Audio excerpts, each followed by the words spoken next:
حتى إذا جاءتهم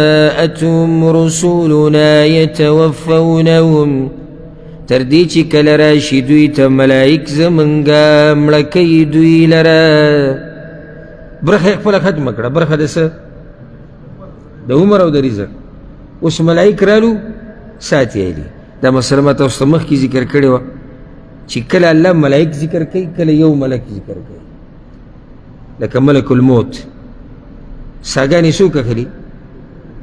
ملک الموت دلته الله ملائک راشي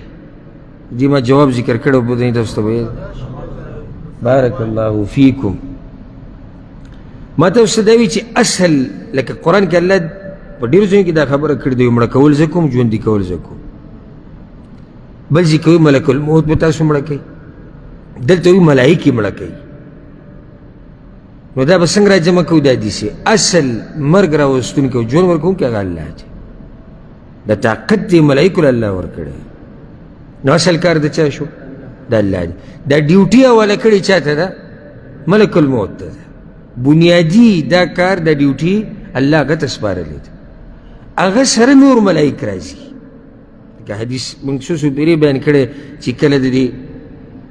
بنده نه ساه واخیستی شي نو دا نور ملائک د ملک الموت په لاس کې دا روح نه پرېږدي هغوی ته واړي نو نور ملائک ورسره هم راځي نو کله داسې ویلی شي چې ملائک راشي د ده مرګ دپاره نو ټولې صحیح دي دا ملائک چې کله راشي ده ته څه وایي ګوره دې ته غوږ کښېږدئ د مرګ په وخت کې قالوا وی أينما كنتم تدعون من دون الله چرته دي هغه څوک چې تاسو برابلل سوا د الله نه چې شو هغه چې شو باباګان چې شو بوتان چې شو قبرونه چې شو پیران کوم ځای کې دا خلک غټې غټې چغې مو والې او غټې دعوې هم کولې چې دوی خو موږ په آخرت کې بچ کوي او دوی به زموږ چې دی نو مسلې حل کوي او دا خو پلانې مشکل کشا دی او پلانې غوث اعظم دی او لوی ځوان دی او کشر ځوان دی کم دی چی شو اسی څومره به په دغه وخت کې دوی ذلیله شي چې هغه چا ته چې ټول عمر ډډه لګولې وه هغه یې په کار رانغی او هغه څوک چې په کار راتو هغه یې پرېښودی دی او هغه ته اوس واپس کېږي که چېرته چا به ورته بیان وکړو چې یاره د یو الله بندګي کوي نو شین به شو سور به شو د غوسې نه ولې وي دا بزرګان او ولې دا قبرونو والا ولې دا باباګان اوس دې ځای کې سوال لري چې چی شو چی شو دا خلک لکه د مکې مشرکان بوتانو ته پراته دي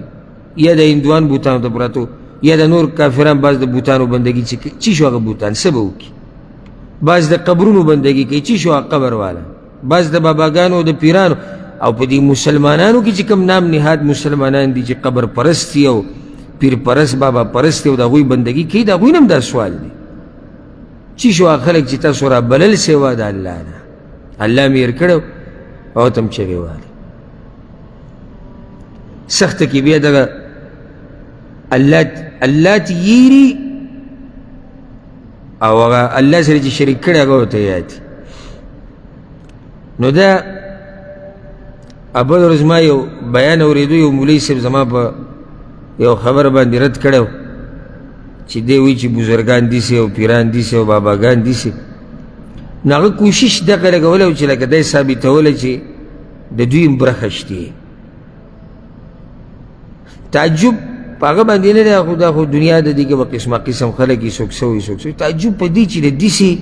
مولا تابعدار چې هغه دته واه واه کوي او دته سبحان الله او دته ماشاءالله وایي لکه اوس زموږ دا خبره څوک واوري زما خبره دوه ټوک خبره ده او ښه واضحه خبره ده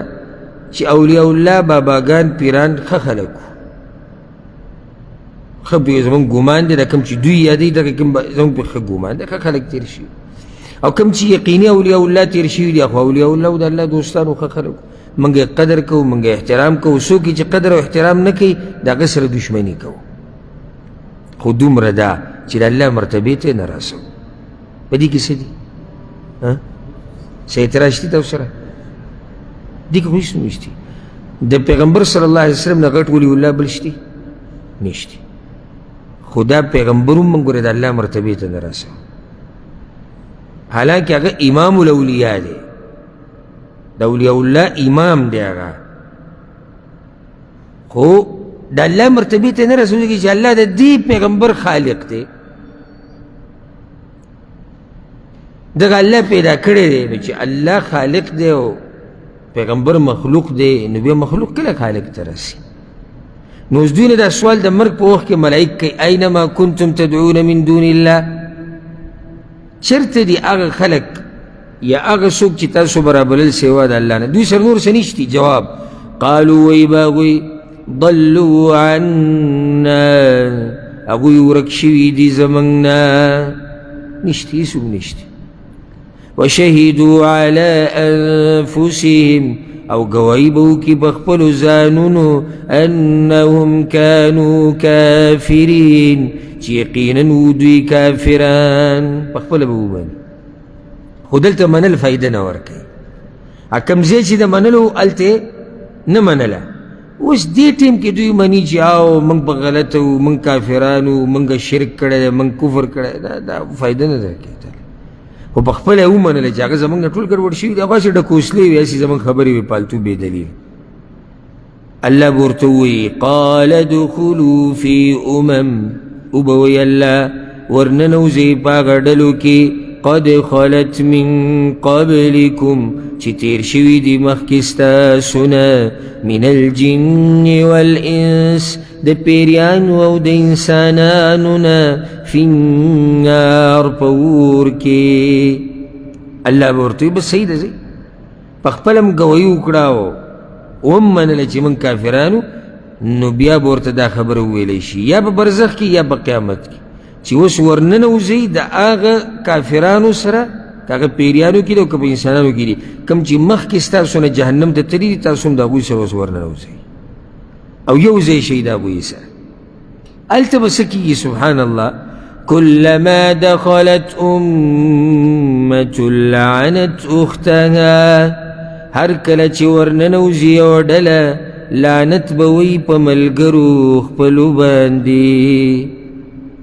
یعنی هر کافر چې ورننوځي په بل باندې لعنت وایي، یو بل ته ستا د لاسه هغوی ستا د لاسه، ستا د لاسه ستا، ته دې هلاک شي هغوی ته دې تباه، ته دې هلاک شي. او مشران او کشران به پکې ورغلي، هغه مشران چې کشرانو ته وي په موږ پسې راځي، او هغه کشران چې د دې مشرانو دپاره ځانونه وجل، دوی هم یو بل پورې نښتي دي. الله وایي حتى إذا اداركوا فيها جميعا، تر دې چې کله یو ځای شي دوی په هغې کې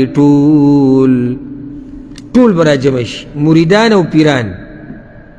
پیر مشري که مرید مشري؟ پیر مشري که مرید؟ پیر مشري. نو چې ما وایي پیران او مریدان راجمع شي، معنی ده چې کشران او مشران. دا اوس الله احوال بیانوي، او دا د الله نه علاوه بل څوک نشي بیانولی. ولې نشي بیانولی؟ نه، برزخ خبره ختمه ده، جهنم ده. نو د جهنم سره تعلق ساتي، او جهنم لا موږ لیدلی نه دی او نه دی الله موږ ته ښیي، او د جهنم د احوالو نه موږ خبر نه یو. نو دا خبره صرف څوک ورکولی شي؟ الله دا خبر ورکولی شي. او دا دلیل دی چې د قرآن حق کتاب دی الله طرف راغلی دی.